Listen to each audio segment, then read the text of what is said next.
সুপ্রিয় শিক্ষার্থীরা, তোমরা যারা আর কিছুদিন পরে এসএসসি পরীক্ষা দিবা তাদের কথা বিবেচনা করে আমি প্রতিনিয়ত এই গণিত নিয়ে কঠোর পরিশ্রম করে যাচ্ছি। তোমরা যারা আমার এই ভিডিওটি দেখবা তারা দয়া করে আমার চ্যানেলটি সাবস্ক্রাইব করে দিবা এবং তোমরা কমেন্টে বলে দিবা যে তোমাদের কোন কোন বোর্ডের প্রশ্ন নিয়ে আলোচনা করলে তোমাদের খুব উপকার হয়। দেখো, আজকে আমরা রাজশাহী বোর্ড 2017 সালে যে প্রশ্নটি দ্বারা থেকে আসছিল সেই প্রশ্নটি নিয়ে আলোচনা করব। আর এই প্রশ্নটা এতটা পরিমাণে গুরুত্বপূর্ণ যে তুমি যদি এই প্রশ্নটির উত্তর পারো তাহলে তুমি এই অধ্যায়ের মোস্ট গুরুত্বপূর্ণ প্রশ্নগুলো উত্তর নিজে নিজে করতে পারবা। তাহলে তোমার কাজ হচ্ছে আজকের এই ভিডিওটি সম্পূর্ণ মনোযোগ সহকারে দেখা। আর যদি আজকের এই ভিডিওটা দেখে তোমার ভালো লাগে তুমি কিন্তু আমার চ্যানেলটি সাবস্ক্রাইব করতে ভুলবা না। দেখো, একটি গুণোত্তর ধারার তৃতীয় পদ 1/√3 এবং অষ্টম পদ হচ্ছে 1/27। অপর একটি ধারার প্রথম 10টি পদের সমষ্টি 155 এবং প্রথম 20টি পদের সমষ্টি 610। দেখো, তোমাকে প্রথমে বলা হচ্ছে যে 5 + 8 + 11 + 14। দেখো, ধারাটির কোন পদ 383। তাহলে তোমাকে এখানে খেয়াল করতে হবে, দেখো প্রত্যেকটি পদের মাঝখানে ব্যবধান হচ্ছে কিন্তু 3। দেখো, আমরা যদি 8 থেকে 5 বিয়োগ করি তাহলে ব্যবধান হচ্ছে 3 এবং 11 থেকে যদি আমরা 8 বিয়োগ করি তাহলেও সেখানে ব্যবধান হচ্ছে 3 এবং 14 থেকে যদি আমরা 11 মাইনাস করি অথবা বিয়োগ করি দেখো সেখানে হচ্ছে কিন্তু ব্যবধান 3। অর্থাৎ প্রত্যেকটি পদের মাঝখানে যদি বিয়োগ করলে ব্যবধান সমান থাকে তাহলে সেটি হচ্ছে সমান্তর ধারা। তোমাকে অবশ্যই এখানে সমান্তর ধারার পদ নির্ণয়ের সূত্র অবলম্বন করে তাহলে তোমাকে এই প্রশ্নটি সমাধান করতে হবে। দেখো, আমি এখানে লিখে রাখলাম পদ নির্ণয়ের সূত্র a + n - 1 * d। এই সূত্রগুলো যদি আমরা প্রথমে কর্নারে লিখে রাখি তাহলে কিন্তু তোমাদের উপকার হবে, কারণ আমরা বুঝতে পারবো যে কোন কোন প্রক্রিয়ার মান আমাদের ধরতে হবে। দেখো, এখানে a, তাই এখানে আমরা প্রথম পদ a = 5। দেখো, ধারার প্রথম পদ অথবা রাশি সেটি হচ্ছে প্রথম পদ এবং সাধারণ অন্তর d, কারণ আমাদের সূত্রে d এর প্রয়োজন আছে। দেখো, d = এখানে দ্বিতীয় পদ থেকে প্রথম পদ যদি তুমি মাইনাস করো তাহলে যে ব্যবধান হবে সেটি হচ্ছে সাধারণ অন্তরের মান। দেখো, তোমাকে বলা হচ্ছে যে ধারাটির কোন পদ তোমার 383, অথবা দেখো এখানে কোন পদ, যদি প্রশ্নে তোমার পদ চা হয় তাহলে মনে রাখবা সেটি হচ্ছে n এর মান। তাহলে অবশ্যই তোমাকে n এর মান বের করতে বলা হয়েছে। দেখো এখানে তাহলে ধারাটির n-তম পদ, এখানে যে মান দেওয়া ছিল 383, এখানে আমরা সেই মানটি লিখে দিলাম এবং যেহেতু ধারাটিতে তোমাকে পদ নির্ণয় করতে বলা হচ্ছে অবশ্যই তুমি এখানে পদ নির্ণয়ের সূত্র লিখে দেবা। দেখো, এখানে আমাদের প্রথম পদ a = ছিল 5, তাই আমরা এর পরিবর্তে আমরা লিখে দিলাম 5। তারপর সূত্রের প্লাস, তাই আমরা লিখে দিলাম প্লাস, এবং যেহেতু তোমাকে n এর মান বের করতে বলা হয়েছে তাই আমরা n এর মান আর লিখতে পারলাম না। তারপর সূত্র অনুযায়ী -1 দেখো, এখানে কিন্তু আমাদের d এর মান 3 ছিল তাই আমরা 3 বসিয়ে দিলাম এবং সমান সমান মানে ইকুয়াল তোমার যে মানটা দেওয়া ছিল অর্থাৎ 383, তাহলে ওই মানটা আমরা লিখে দিলাম। দেখো, এই 5 প্লাস যেহেতু আমাদের n এর মান নাই, দেখো এই ব্র্যাকেটের সাথে তোমার 3 গুণ হচ্ছে, যেহেতু 3 গুণ আছে অবশ্যই তোমাকে এই ব্র্যাকেটের প্রত্যেকটি পদকে এই 3 দ্বারা গুণ করতে হবে। দেখো, 3 দ্বারা যদি আমরা n কে গুণ করি তাহলে 3 n, এই মাইনাস, আর 3 দ্বারা যদি আমরা এই 1 কে গুণ করি তাহলে 3, আর আমাদের এই ফার্স্ট ব্র্যাকেটের মাঝখানে ছিল মাইনাস তাই আমরা মাইনাস বসালাম, আর এখানে যে মানটি ছিল ওই মানটি আবার হুবহু বসিয়ে দেব। দেখো, এখানে 5 + -3, দেখো 5 থেকে যদি আমরা 3 মাইনাস করি তাহলে ব্যবধান হচ্ছে 2 + 3, আর এই অপর সাইটে যে মান ছিল ওই মানটাই এখানে আমরা বসিয়ে দেব। তারপর একইভাবে দেখো থেরাইজেন রেখে দিলাম এবং সংখ্যার সাথে সংখ্যা সাইট পরিবর্তন করে নিলাম। দেখো এখানে 2 মাইনাস করলে হয় যে 381। দেখো এখানে 3 দ্বারা যদি আমরা 8 এর ভাগ করি, দেখো 3n এর সাথে তোমার গুণ আছে, তাই এটি অবশ্যই সাইট পরিবর্তন করলে ভাগ করতে হবে, তাই ভাগ করলে হয় 127। সুতরাং এই সাইডে থাকে তোমার n ইকুয়াল, এই পাশে থাকে তোমার 127। সুতরাং আমাদের বুঝতে হবে যে n এর মান তোমার 127। আর এই প্রশ্নটি এই পর্যন্তই। তারপর পরবর্তী প্রশ্নে তোমাকে বলা হচ্ছে যে গুণোত্তর ধারা তৈরি করো বা নির্ণয় করো। দেখো এখানে গুণোত্তর ধারা যদি তোমাকে নির্ণয় করতে হয় তাহলে প্রথম শর্ত তোমাকে অবলম্বন করতে হবে। দেখো একটি গুণোত্তর ধারার তৃতীয় পদ 1/√3 এবং অষ্টম পদ হচ্ছে 1/27। এই থেকে তোমাকে এই গুণোত্তর ধারাটি নির্ণয় করতে হবে। দেখো একটু খেয়াল করে আমাদের প্রশ্নে দেওয়া ছিল তৃতীয় পদ ইকুয়াল 1/√3। দেখো আমাদের তৃতীয় পদ নির্ণয় অর্থাৎ গুণোত্তর ধারার পদ নির্ণয়ের সূত্র আমরা কোণায় লিখে রাখলাম। এখানে পদের পরিবর্তে আমরা পদ নির্ণয়ের সূত্র লিখে দিলাম ইকুয়াল 1/√3। দেখো আমাদের যেহেতু গুণোত্তর ধারার প্রথম পদ এবং সাধারণ অন্তর কোনোটাই ছিল না, তাই এখানে এ এবং আর এর মান অপরিবর্তন থাকবে। দেখো এখানে যেহেতু তোমাকে পদ নির্ণয় করতে বলা হচ্ছে আর উপরে বলা হচ্ছে তৃতীয় পদ, তাহলে অবশ্যই তোমাকে এন এর পরিবর্তে 3 বসাতে হবে, যেহেতু আমাদের পদ ছিল তৃতীয়। তারপর এই সূত্রে -1 বসালাম, -1, আর এই সাইডের মান তোমার অপরিবর্তনীয় থাকবে। দেখো এখানে এ আর এখানে তৃতীয় পদ থেকে 1 মাইনাস ছিল, তাই হচ্ছে 2 ইকুয়াল 1/√3। আমাদের এখানে প্রথম সমীকরণের মান বের করা শেষ। দেখো তারপরে বলা হচ্ছে যে অষ্টম পদ ইকুয়াল 1/27। দেখো আমরা পদ নির্ণয়ের সূত্র বসালাম এবং 1/27 আমাদের ঠিক রাখলাম। এখানে যেহেতু এ এবং আর এর মান নেই, তাই আমরা এ আর এর পরিবর্তে এ আর বসিয়ে দিলাম। দেখো আমাদের বলা হচ্ছে অষ্টম পদ নির্ণয় করো, এখানে তাই আমরা 8 বসালাম এবং মাইনাস সূত্র 1, তাই আমরা 1 বসালাম, আর এর সাইডের মান যেরকম ছিল ওরকমই থাকবে। তারপর দেখো এ ইন্টু আর, যেহেতু তোমাকে 8 থেকে -1 করলে তাহলে কিন্তু 7 হয়, তাহলে ইকুয়াল 1/27। দেখো আমাদের দ্বিতীয় সমীকরণের মান কিন্তু বের করা শেষ। এখন যেহেতু তোমাকে একটি নতুন ধারা গঠন করতে বলা হচ্ছে, তাই তোমাকে অবশ্যই 2 নংকে 1 নং ধারা ভাগ করতে হবে। দেখো 2 নংকে 1 নং সমীকরণ দ্বারা ভাগ করার কারণ হচ্ছে আমরা অবশ্যই বড় সমীকরণকে ছোট সমীকরণ দ্বারা ভাগ করা যায়, তাই এখানে 2 নং সমীকরণ হচ্ছে বড়, তাই আমরা 2 নংকে 1 নং সমীকরণ দ্বারা ভাগ করব। দেখো এবং এখানে এ আর পাওয়ার 7 ভাগ করলাম প্রথম সমীকরণের প্রথম অংশ এ আর স্কোয়ার ইকুয়াল, দেখো দ্বিতীয় সমীকরণের ছিল তোমার 1/27 এবং 1/√3। দেখো আমাদের এখানে এ মিলে গেছে, তাই আমরা কাটাকাটি করলাম, যেহেতু ভাগের সময় মিলে গেলে তো অবশ্যই কাটাকাটি করতে হয়।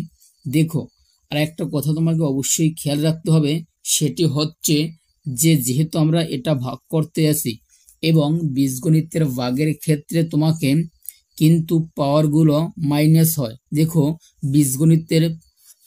বীজগণিতের গুণের সময় পাওয়ারগুলো হয় যোগ এবং ভাগের সময় হয় বিয়োগ। দেখো একটু খেয়াল করো, এখানে মনে করো x5 গুণ x2, দেখো টোটাল হবে x7, এটা হচ্ছে গুণের ক্ষেত্রে। তারপর ভাগের ক্ষেত্রে একটু খেয়াল করবা, যদি এক্স টু দি পাওয়ার 5 থেকে সেখানে ভাগ করতে হয় তোমাকে এক্স স্কোয়ার, তাহলে কিন্তু অবশ্যই এক্স কিউব হবে, কারণ ভাগের সময় তোমাকে পাওয়ার মাইনাস করতে হয়। দেখো এখানে মাইনাস করলে থাকে আর টু দি পাওয়ার 5 ইকুয়াল, আবার একটা জিনিস তোমাকে অবশ্যই খেয়াল করতে হবে, সেটি হচ্ছে আমাদের যেহেতু এখানে দুটো অংশ, প্রথম অংশ আর দ্বিতীয় অংশ, যেহেতু মাঝখানে তোমাকে অবশ্যই ভাগ দ্বারা বোঝাচ্ছে, তাই তোমাকে প্রথম অংশ ঠিক রাখতে হবে এবং দ্বিতীয় অংশ পরিবর্তন হবে, অর্থাৎ ঘুরে যাবে।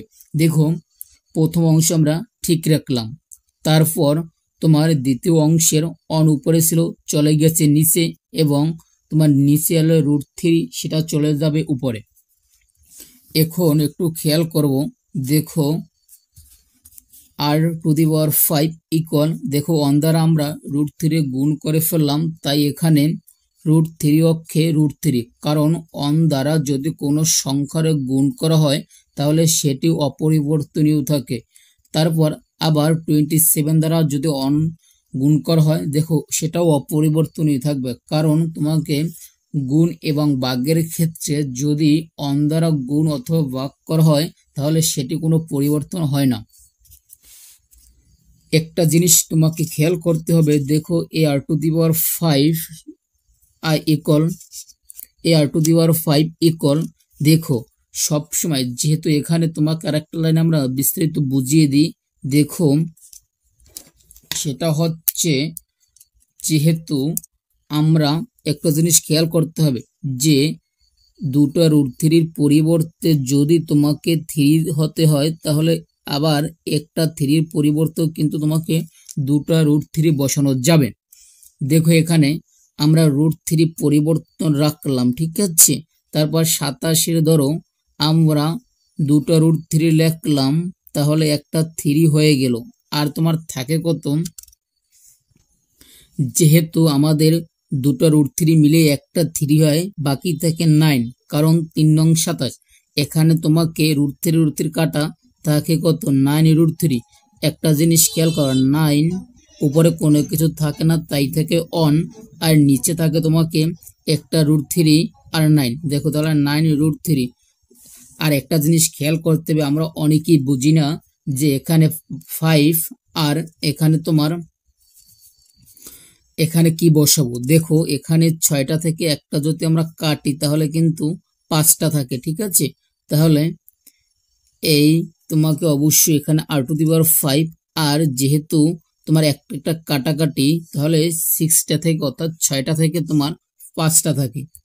আর কোন মানগুলো গুণ করলে আমাদের এই মানের সাথে মিলে যাবে সেটা হচ্ছে, দেখো আমি এখানে রেখেছি কত, উপরে কোনো কিছু নাই, ছিল অন এবং নিচে ছিল 9 √3।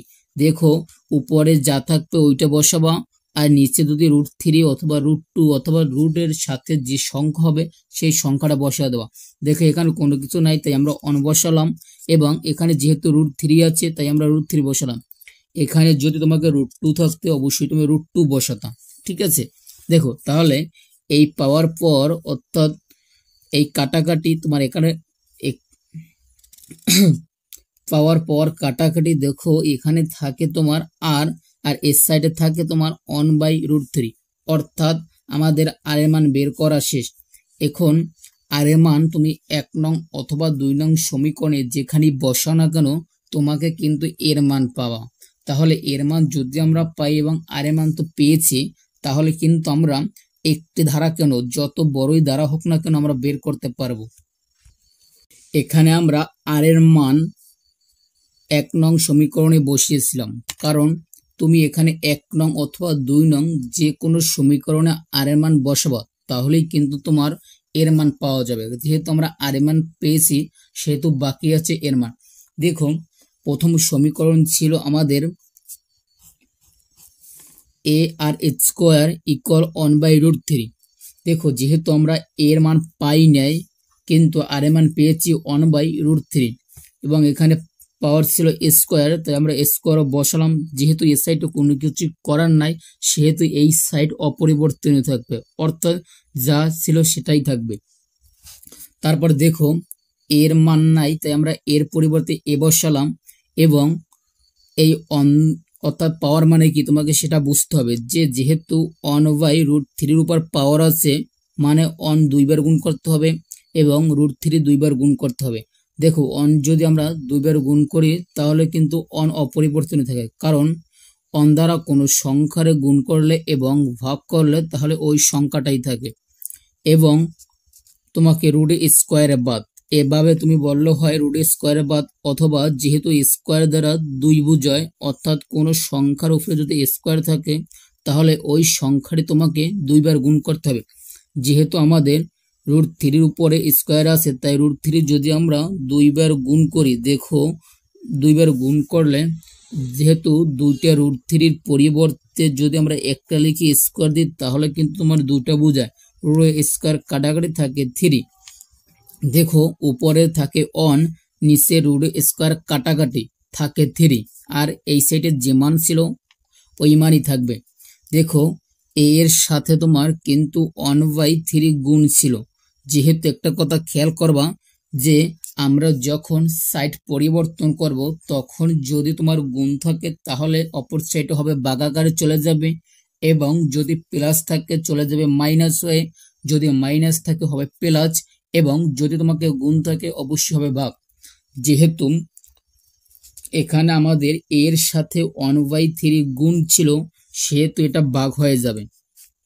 তারপর দেখো এখানে আমি আগের বারও বলেছিলাম যেহেতু এখন কিন্তু তোমাকে দুইটা সাইড হয়েছে, যেহেতু এর সাইডে এই মান কিন্তু ঠিকই থাকবে, যেহেতু এটা প্রথম অংশ, এটা হচ্ছে প্রথম অংশ। তারপর দ্বিতীয় অংশ হচ্ছে এটা। দেখো সব সময় তোমাকে প্রথম অংশ ঠিক থাকবে কিন্তু দ্বিতীয় অংশ কিন্তু তোমার পরিবর্তন হবে। তাহলে দ্বিতীয় অংশ ছিল কি আমাদের 1/3, এই পরিবর্তনটা এরকম হবে যে নিচের মান চলে যাবে উপরে এবং উপরে মান চলে যাবে নিচে। একটা জিনিস তোমাকে কিন্তু খেয়াল করতে হবে, এরকম কিন্তু কোনো স্যার তোমাকে কিন্তু বুঝাবে না। দেখো যেহেতু তোমাকে দুটো √3 পরিবর্তে আমরা একটা 3 লিখি, কিন্তু তাহলে কিন্তু একটা 3 পরিবর্তে দুটো √3 বসানো যায়, তাই আমরা একটা 3 পরিবর্তে দুটো √3 বসালাম, একটা কাটে দিলাম, থাকে কি 1 এবং √3। যেহেতু দুটো মানই কিন্তু উপরে সেহেতু 1 দ্বারা গুণ করলে √3 হয়। এখন আমরা শেষ পর্যন্ত পালাম সেটা হচ্ছে যে a = √3। এখন তোমাকে একটি নতুন ধারা গঠন করতে হবে। এখন অনেকেরই ধারণা যে স্যার আমরা নতুন ধারা গঠন করব কিন্তু কয়টা পদের মান বের করতে হবে। তোমাকে একটা জিনিস খেয়াল করতে হবে ভাই, এখানে যেহেতু আমরা প্রথম পদ পেয়েছি আর প্রথম পদ যেহেতু a = √3, দেখো আর দুটো অর্থাৎ টোটাল 3টা পদ যদি তুমি বের করো তাহলে একটি ধারা গঠন করা হয়ে যায়, সেটা হোক সমান্তর ধারা হোক গুণোত্তর ধারা। দেখো এখানে a = √3 এবং দ্বিতীয় পদ হচ্ছে ar। দেখো যে তুমি বলতে পারো স্যার ar লিখলেন কিন্তু n কোথায় গেল, দেখো n এর মান যেহেতু তোমার এখানে 2 থেকে যদি আমরা, এবং তোমার সূত্র ছিল -1, অর্থাৎ দেখো এখানে n এর মান ছিল 2 থেকে যদি আমরা -1 করি তাহলে কিছু থাকে না, অর্থাৎ অন থাকে, অন থাকা না থাকা কিন্তু সমান। তাই এর মান পেয়েছি আমরা √3 এবং আর এর মান পেয়েছি 1/√3। দেখো √3 কাটাকাটি থাকে 1। এখন তোমাকে যেহেতু আমরা দ্বিতীয় পদ বের করলাম এবং তৃতীয় পদ বের করতে হবে। দেখো তৃতীয় পদের সূত্র তুমি বলতে পারো স্যার আপনি ar² লিখলেন, কিন্তু সূত্র তো ছিল আমাদের যে an-1, তাহলে এগুলো গেল কোথায়? দেখো রে ভাই এখানে এর সূত্র এ আমরা বসালাম এবং এখানে কিন্তু তোমার r² বসালাম, কারণ যেহেতু আমরা তৃতীয় পদ বের করব সেহেতু এর মান যদি আমরা 3 বসাই, দেখো 3 তে গুণে কিন্তু 1 বিয়োগ করলে তাহলে কিন্তু তোমার 2 থাকে। আর একটা কথা, তুমি পরীক্ষার হলে যদি খুব সহজে করতে পারো অর্থাৎ শর্টকাট নিয়মও করতে পারো তাহলে কিন্তু তুমি নাম্বার পাবা একটু পরিমাণ হলেও বেশি। কারণ কি বেশি পাবা আমি সেটা বলছি না, তুমি যত শর্ট করে লিখবা অত তুমি সম্পূর্ণ প্রশ্নের উত্তর করে আসতে পারো। তাই তুমি যদি 7টা প্রশ্নের উত্তর দিয়ে আসো, দেখো তুমি 7 করে পেলো, 7 7 49, আর 5টা সৃজনশীল প্রশ্নের উত্তর দাও, তুমি যদি 8 করে পাও, 5 8 কত 40, তারপরে কিন্তু তুমি কম নাম্বার পাইলা। তাই তোমাকে শর্টকাটে অর্থাৎ যাতে ছোট করে অঙ্কগুলো সম্পূর্ণ করা যায় সেই বিষয়টি তোমাকে খেয়াল করতে হবে। তারপর একটু খেয়াল করো যে আমাদের প্রথম পদ ছিল a ইকুয়াল √3 এবং দ্বিতীয় পদ ছিল অন, তৃতীয় পদ 1/√3। দেখো যেহেতু আমরা 3টা পদ পেয়েছি, অর্থাৎ আমাদের নতুন ধারা গঠন করা কিন্তু শেষ। এখন তোমাকে আমাদের প্রশ্নটি চেয়েছিল যে নতুন ধারা গঠন করো, অর্থাৎ গুণোত্তর ধারা গঠন করো, কিন্তু আমাদের গুণোত্তর ধারা গঠন করা শেষ। এখানে আমাদের এবং এই বি অর্থাৎ খ নম্বর প্রশ্ন কিন্তু কমপ্লিট হয়ে গেছে, ঠিক আছে, কমপ্লিট। এখন আমি আজকের এই সৃজনশীল প্রশ্নের সর্বশেষ প্রশ্নটি নিয়ে আলোচনা করব। দেখো আজকের এই সৃজনশীল প্রশ্নটি এতটা পরিমাণে গুরুত্বপূর্ণ যা বলে ভাষায় বলা যাবে না। তাহলে আজকের এই ভিডিওটি তোমার সম্পূর্ণ মনোযোগ সহকারে দেখা উচিত। আর আমার বিশ্বাস তুমি যদি ভিডিওটি সম্পূর্ণ মনোযোগ সহকারে দেখো, এরপর থেকে তুমি এ ধরনের অসংখ্য প্রশ্নের উত্তর দিয়ে আসতে পারবা। তোমাকে প্রশ্নে বলা হয়েছে দেখো সমান্তর ধারাটির 30তম পদ নির্ণয় করো। দেখো আমাদের যেহেতু গুণোত্তর ধারা দ্বিতীয় প্রশ্নে বের করেছি, সেটার শর্ত ছিল কিন্তু এই পর্যন্ত। এখন কিন্তু তোমাকে এই দ্বিতীয় সমীকরণ থেকে অর্থাৎ শর্ত থেকে তোমাকে এই প্রশ্নটি সম্পূর্ণ করতে হবে। দেখো একটু খেয়াল করে যে সেটা হচ্ছে অপর একটি সমান্তর ধারার প্রথম 10টি পদের সমষ্টি হচ্ছে 155, দেখো, এবং প্রথম 20টি পদের সমষ্টি হচ্ছে 610। এখানে দেখো তোমার এই শর্তে তোমার কিন্তু প্রথম পদ, যেহেতু এটা সমান্তর ধারা অর্থাৎ প্রথম পদ এর মানও নাই আর কিন্তু ডি এর মানও নাই। অবশ্যই যেহেতু আর একটা কথা খেয়াল করবা, যেহেতু বলা হচ্ছে সমষ্টি, অবশ্যই তোমাকে কিন্তু সমষ্টি নির্ণয়ের সূত্র অবলম্বন করতে হবে। যেহেতু আমাদের প্রথম পদ এবং সাধারণ অন্তর ডি এর মান নাই, তাই আমরা লিখে রাখলাম এ প্রথম পদ ইকুয়াল এ এবং সাধারণ অন্তর ইকুয়াল ডি। যেহেতু আমাদের সমষ্টি বের করতে বলা হচ্ছে, তাহলে কিন্তু তোমাকে সমষ্টি নির্ণয়ের সূত্র বসাতে হবে। দেখো এখানে সমষ্টি নির্ণয়ের সূত্র হচ্ছে n/2 into twice a plus n-1 into d equal 155। দেখো যেহেতু আমি আগেই বলছি পদ মানে কি তোমার যে সংখ্যা দেওয়া থাকবে সেটি, এখানে 10টি পদের সমষ্টি বলা হচ্ছে, তাহলে n এর মান হচ্ছে 10। 2 দিয়ে যদি আমরা এই 10 এর ভাগ করি তাহলে কিন্তু 5 থেকে, এখানে কিন্তু এর মান নাই, কিন্তু 2 এর সাথে গুণ করলে টুয়াইজে হয়, এবং প্লাস 10 থেকে 1 মাইনাস করলে কিন্তু মান 9 হয়। যেহেতু এই দুটো মান কিন্তু একটা মানে পরিণত হচ্ছে অর্থাৎ 9-এ, আর 9-এর সাথে কিন্তু তোমার ডি গুণ আকারে চলে যাবে, আর এই সাইডে যে মান ছিল সেটাই থাকবে। এখন কথা হচ্ছে দেখো 5 কিন্তু তোমার এই ব্র্যাকেটের সাথে গুণ আকারে ছিল।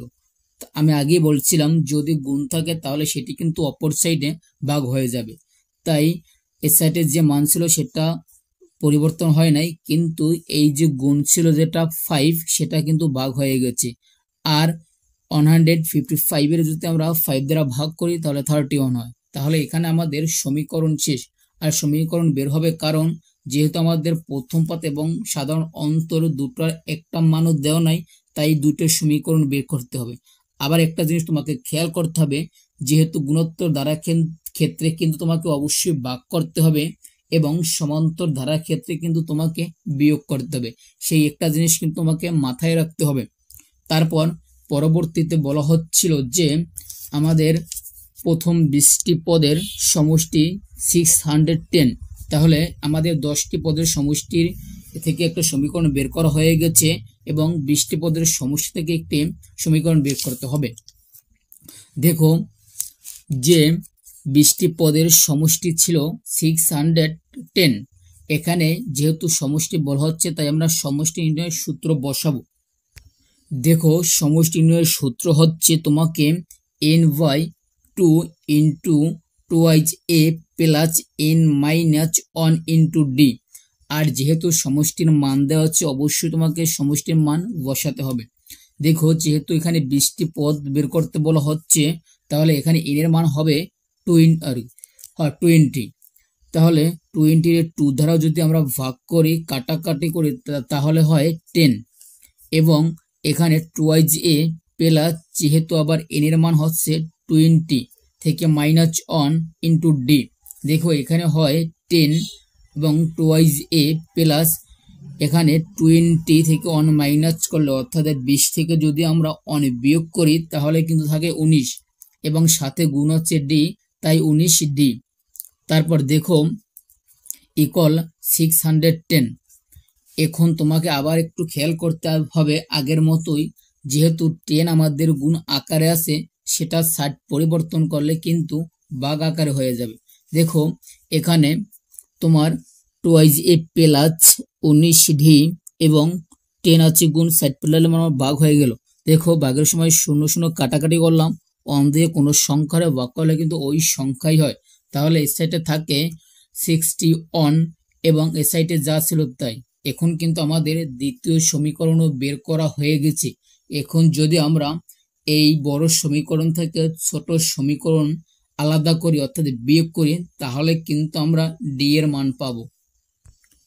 এখন আমরা 2 নং সমীকরণ থেকে 1 নং বিয়োগ করি। এখানে আমরা লিখিলাম 2 নং সমীকরণ 2aj প্লাস 19d ইকুয়াল 61 এবং প্রথম সমীকরণ 2aj প্লাস 9d ইকুয়াল 31। এখন যেহেতু আবার তোমরা বলতে পারো যে স্যার আপনি এখানে মাইনাস মাইনাস লিখলেন কেন?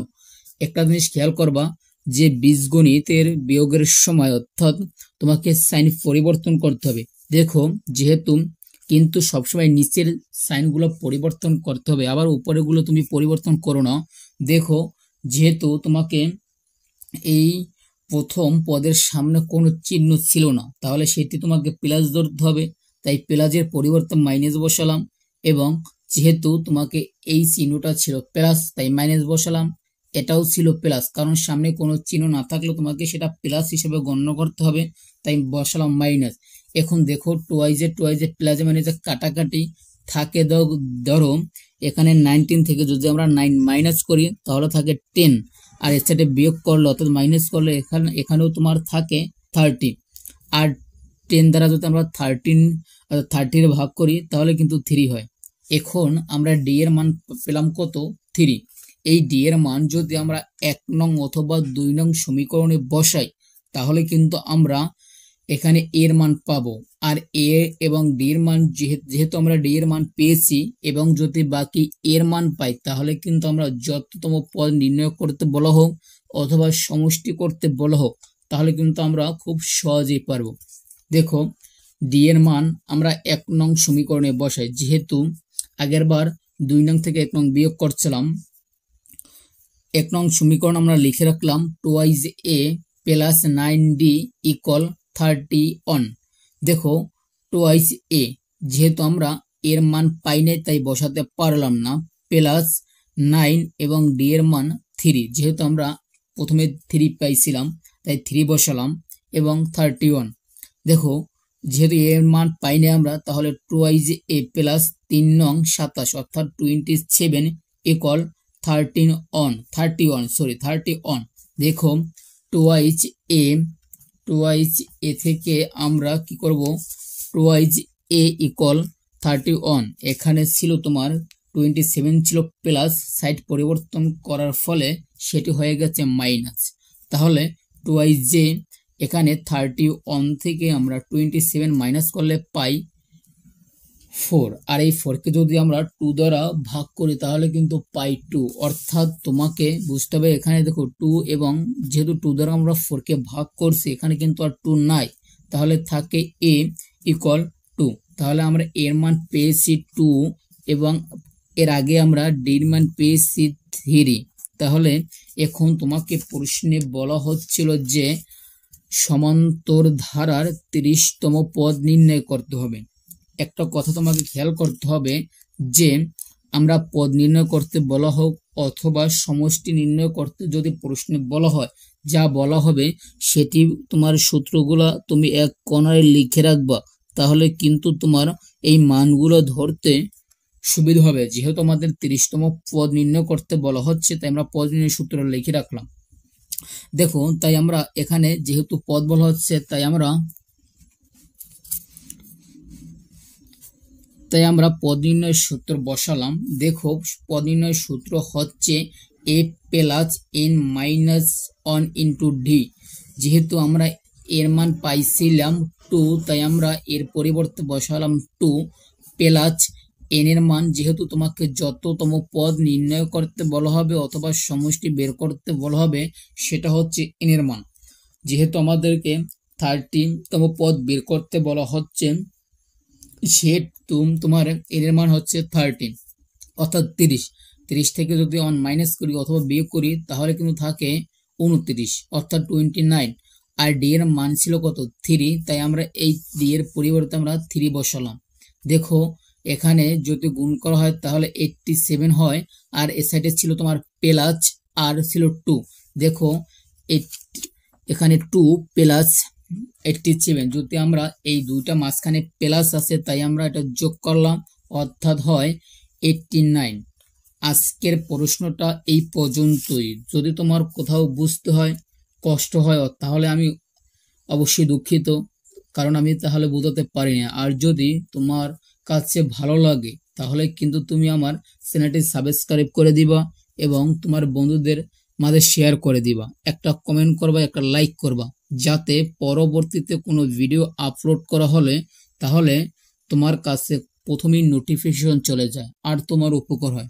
দেখো, আমার উদ্দেশ্য হচ্ছে তোমরা যারা এই 25 সালে যারা এইচএসসি পরীক্ষা দিবা তাদের এই প্রস্তুতিকে আমার 50% সহজ করে দেওয়া।